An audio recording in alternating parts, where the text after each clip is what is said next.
What comes at x and y respectively in the following sequence. चलिए reasoning का question करते हैं।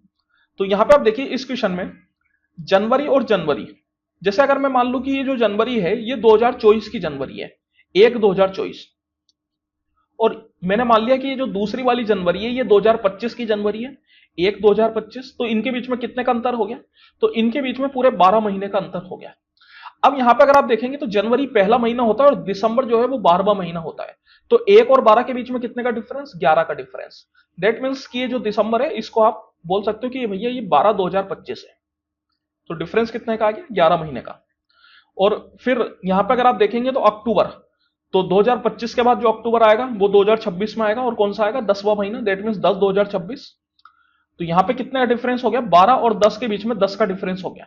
तो यहां पे अपन बोल सकते हैं कि एक एक महीने का डिफरेंस कम होता जा रहा है।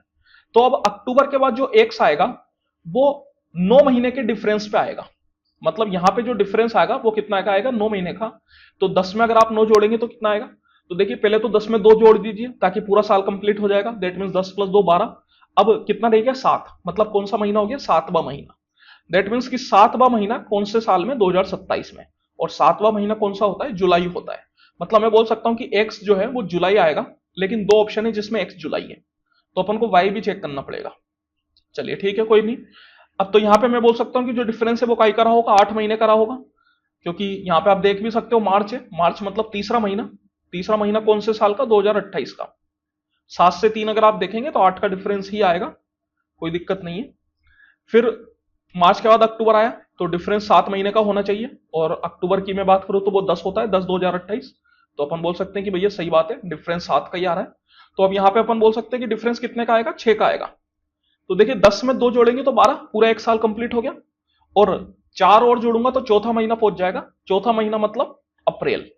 तो जो वाई है वो अपना अप्रैल आना चाहिए, और अप्रैल कौन सा ऑप्शन है? Option number B. That means कि आंसर क्या हो जाएगा? Option number B. अब यहां पे अगर आप जोड़ोगे तो ऑब्वियस है कि 5 जुड़े आएगा, 4 + 5 9, और सितंबर कौन सा होता है? 9वां महीना होता है, 9 2029।